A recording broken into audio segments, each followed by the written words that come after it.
today from Austin. So he flew in to support our efforts and help facilitate an exercise where we're trying to learn and get feedback from effectively key stakeholders in this entrepreneurial ecosystem. So we thought that what we do for this very informal session is have a quick Q&A, a roundtable discussion between Jeff and I. He and I have been on the phone at least once a week, every 2 weeks for basically the last year, comparing notes as to what's happening in Sacramento as compared to Austin, and learning from each other and sharing ideas and strategizing. Really, it feels like now in preparation for this day, where we get an opportunity to reach out to the community and get some more feedback. So we're going to have a quick Q&A session up here and talk a little bit about ecosystems, and then we're going to transform you from attendees into participants. These boards around the outside, Jeff will talk about the exercise that we're going to go through as we conclude our Q&A, but we're really excited you're here to not only sort of hear about some of the things that we've concluded regarding ecosystems, but get your participation in helping to build this one. So with that, I'm going to take a seat and put you on the hot seat for a little bit and start asking you some questions. And this isn't going to be a California-Texas square-off, right? You know, I think that somebody, they were expecting fisticuffs today. You look like you're, I don't want to mess with you right now. You're in marathon mode. I'm still with my holsters. But let's talk a little bit about, you and I have had a lot of conversations about, entrepreneurial culture and some of the things that are happening in the Austin area and some of the things that maybe need to change in the Sacramento area. Why don't you describe for people who haven't hung out in the Austin tech community a little bit about what's the vibe there? What does the culture feel like in Austin? Well, so Austin benefits from a kind of a long history of entrepreneurship. We're very fortunate. So we have big companies like Dell, National Instruments, Whole Foods was started in Austin. So we have these as kind of our legacy. Plus you have Tivoli and Trilogy and some of these other companies that have spurred new entrepreneurs into what they're doing now. So that's been key for us. But kind of going along the timeline to today, entrepreneurship in Austin is cool. So we have a downtown kind of center of mass, center of gravity, where there's lots of entrepreneurs doing lots of different things, trying to solve lots of different problems, and always kind of bumping into each other at events or happy hours or getting lunch. So the culture in Austin is, hey, we want to start new companies that are going to really change the world. In Austin we say, what starts here changes the world. We say that in UT Austin very boldly. We want to start companies that are going to change the world. And so we have a lot of entrepreneurs kind of buying into that vision and wanting to do that in Austin. So entrepreneurship's cool there. We wear t-shirts. So let's talk a little bit about the role of the university in Austin and in Sacramento. You're aware, University of Pacific is producing some great graduates that we're trying to sort of retain here in this community. UC Davis has an R&D budget that's grown to more than $700 million, so a lot of R&D. Drexel now has a presence here, Sac State's here. There's other surrounding schools that have pretty good engineering programs like Chico and UNR. UT plays a pretty significant role. How do you run into sort of the professors and the students, and how does UT support what's going on in Austin? How's the university, was it facilities, is it people, is it workforce, is it professors? How would you describe sort of UT's prominent role in Austin? It's tough. This is important for ecosystems, and it's not something that Austin has done particularly well over the long term. I mean, Michael Dell started Dell in his dorm room, but he left the school because there weren't any resources there for him, so he started on his own. Now, for the last, when was it, 2010, I think, we brought in Bob Metcalfe. If you haven't heard of Bob Metcalfe, maybe you've heard of Metcalfe's Law. That's Bob Metcalfe. He started, he's one of the co-inventors of the Ethernet, something that we use every day. And he came down to UT Austin as a professor of innovation. And so that's been huge for us. He now has been a very loud voice on campus. They have Longhorn Startup Camp, which is doing their demo day this week. So I'm missing that to be here with you. Mark Cuban's coming down. He's going to be. So you got your priorities straight. Got my priorities straight. So they're shining a big light on the School of Engineering and the School of Business and the legal, the law school and computer science, and saying, hey, how can we get you guys doing more things cross campus? Getting rid of the silos that exist on most campuses and getting them to interact all the time with each other and building, start to come up with interesting ideas and build new things together. So Bob is leading this Longhorn Startup Camp, and there's lots of other things going on. Texas Venture Labs, the Venture Fellows Program. We have now a new entrepreneurship with Longhorn Entrepreneurship Society, LEA, Longhorn Entrepreneurship Association. So the campus plays a vital role, and it's continuing to get better now. I'd say in the last 5 years, it's really gotten to where it contributes in a large way to our ecosystem. And if you're going to, And retaining that talent is really, really important. well, and the cool factor I think has helped Austin sort of keep its young, talented graduates, at home effectively, as opposed to in this region we do have some challenges with effectively MBAs and engineering students upon graduation immediately looking at San Francisco and LA as the place that they want to go. And now I think we're doing a better job of looking at everything from recreational assets to restaurants to other things that are going to help to retain the young people here, including high growth jobs, right? With technology companies. Well, you could go to any ecosystem in the country, frankly in the world, and every one of them would say we need more tech talent. So that retaining tech talent is a big challenge for everybody. We have the same thing. People want to go to the Bay, to go to Boston, or New York is doing a lot of really cool things. So we look to lose some of our tech talent as well. But we also, as you say, we have that cool factor. So there's more and more of it is staying. More are coming to Austin. So it's happening slowly. Events like South by Southwest, which you've been to, sure. Those types of things really help with retaining that talent. But the biggest thing that helps with retaining the talent is actually building cool companies. It's actually building cool startups that people want to stay and be a part of and help grow. Yeah. That's the biggest thing. So as we look at the innovation that's happening at universities and certainly with major employers in this region, we have Intel with 6,000 employees, HP has a major presence. There's a number of technical employees, technology employees in this region. But as we look at innovation transforming into enterprise, into actual companies, one of the key drivers is capital and management. To basically take those companies to the next level. Let's talk about how you've helped to mobilize capital in the Austin region. I mean, in a way, what I've seen you do over the last couple of years is take a struggling angel organization really to the next level and develop a national brand around the ecosystem because of it. Can you talk a little bit about, and I know you're interacting with both angels in your group and sort of outside of your group, but your role historically at CTAN was pretty significant, and some of these guys might not be aware of some of the growth in particular and the amount of capital deployed. Maybe you could talk a little bit about that. Well, you're nice, and I appreciate the compliment, but CTAN wasn't really struggling before I got there. So CTAN's the Central Texas Angel Network, and I was the executive director from 2011 to 2013, just left in August of this year. And they were one of the more active groups in the country before I got there, but once I got there, we became one of the top groups in the country, deploying a little over $8 million a year in over 20 different companies year over year, 2 years. And we're going to continue that this year. The point is, in mobilizing capital in an ecosystem, it means interactions, it means relationships, it means getting people out of their comfy offices or their comfy golf carts and getting them to actually participate in these companies. So it's not just writing a check, it's actually helping these companies. And that's kind of a fine line, because some of them we say necessarily, if he comes from he or she investor comes from a ag tech background, we don't necessarily want them giving advice to a life sciences company. So it's being self-aware enough to know when they can help and when they can't. But more often than not, the times that they can help is through their connections and through their networks. And so we work really hard to mobilize that capital. We do it through things like office hours, which I know you guys have done here today. It gets a lot of people talking to a lot of different startups. We have all sorts of demo day type of things. We have accelerators that play a key role, incubators that play a key role. All of these different functions try to get matched, and so does the Angel Group. Try to match investors with entrepreneurs and get them talking. More than just, here, I'm going to write you a check. It's, how can we help? What can I do? Hey, I've done this before. Have you thought about this? That's really good. Yeah. So let's finish with some discussion around accelerators. I mean, we're in day 2 of Innovation Week here, right? We've transformed the accelerator program here in Sacramento from a demo day to an Innovation Week to bring all these different sort of stakeholders into the equation.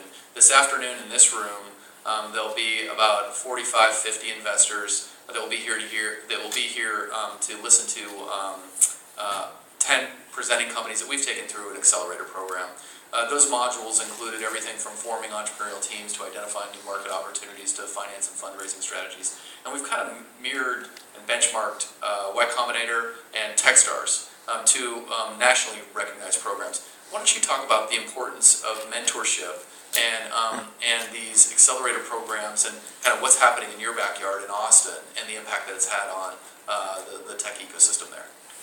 Accelerator is an interesting thing. I've gone back and forth on them. You would have talked to me a year and a half ago, and I would have been really down on accelerators, saying that, man, there's 10x the number of accelerators that we need.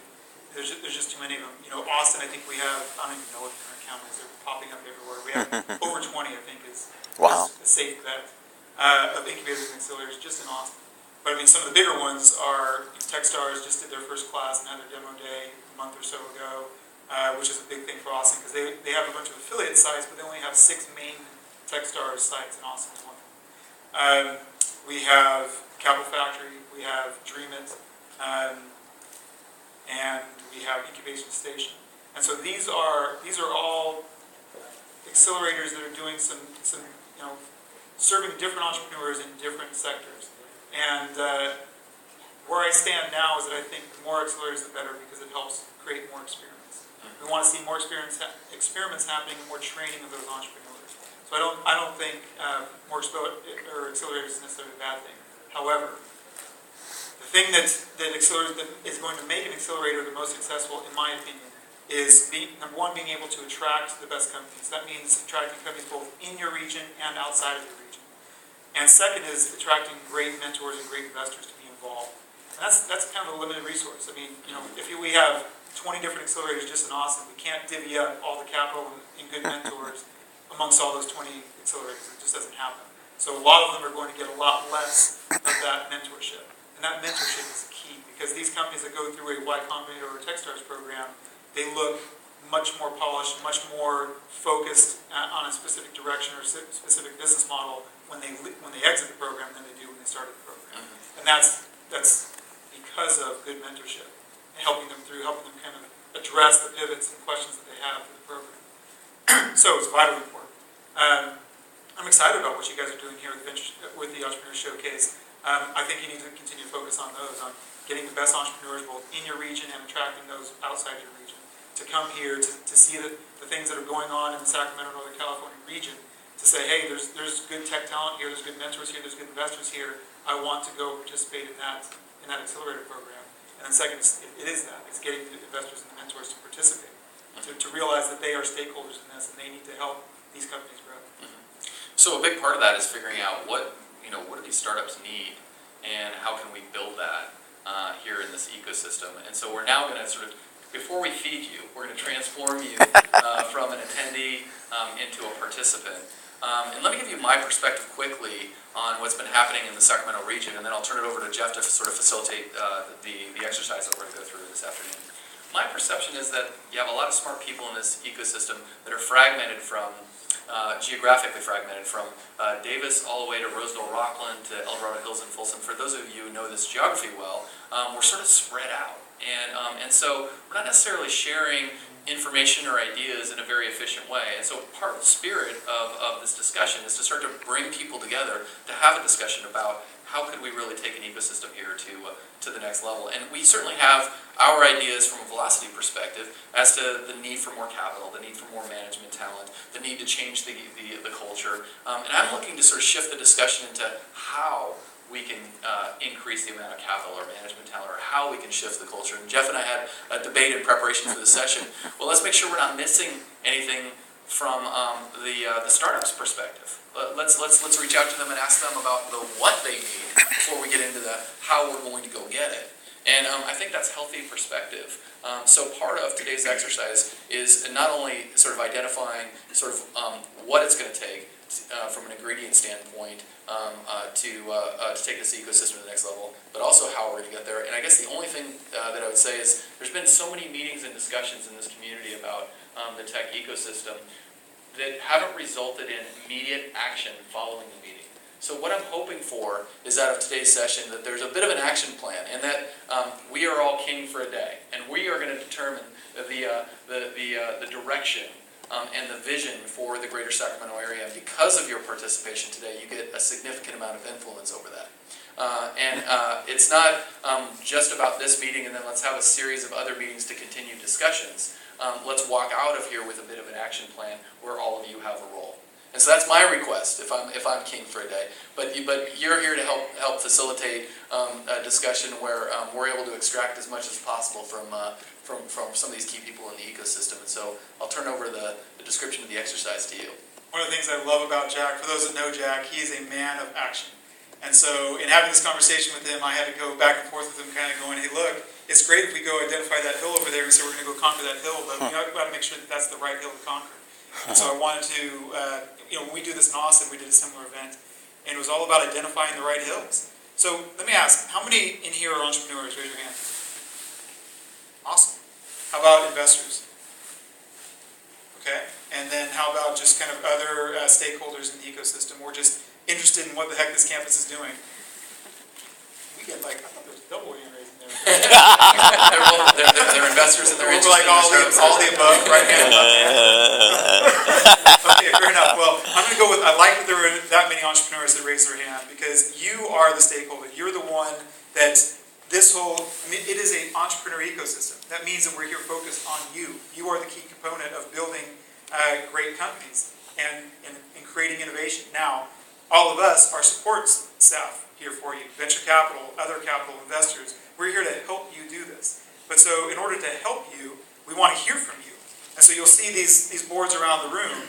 And, we want to make sure that we are asking the right questions so we know that we figure out the right what before we determine the how, which is what Jack is itching to figure out. And we'll hopefully try to get to that as well quickly. But you'll see these boards. You're going to see, what does our startup ecosystem need more of? What does our startup ecosystem need less of? I hope some of you will say, things about, well, I'll leave it at that. That's the less of. Another one over here is important, is how do I want to contribute to our startup ecosystem? Because that's really important. One of the hows of this, or kind of the results of this discussion and of these boards is, okay, we've identified the right questions, we've heard from the entrepreneurs, we kind of know what we need to do. Now who goes and does it? Well, everybody walks out and says, no, that was a great event, thanks Jack thanks Velocity Venture Capital, let me know when you figure that out. That's not the case. This is not Jack's job to solve. This is not any one individual's job to solve. It's everybody in this room and everybody else that's not in this room that wants to be a part of this ecosystem. It's all of our jobs to participate in this. This is what happens in Austin. We're trying to get better. We're trying to continue to get better at this in Austin, but we do this in Austin pretty well. So this one is a very important board, so I want to see a lot of sticky notes on this board. You'll see other ones like, as an entrepreneur looking for funding, my biggest need is blank. Tell us, entrepreneurs, what is your biggest need? Is it just capital? I hope it's not just capital. Because what we would tell you is capital is a commodity. You need more than just capital. What else do you really need? Think about, what do you really need? What can we do to attract more resources, talent, capital, corporate engagement? There's some corporate investors, I think, in the room, and certainly some that are going to participate today, in our innovation ecosystem. What was this one over here? What can we do to attract more support for local entrepreneurs? We have, I don't know, maybe 20 entrepreneurs in here.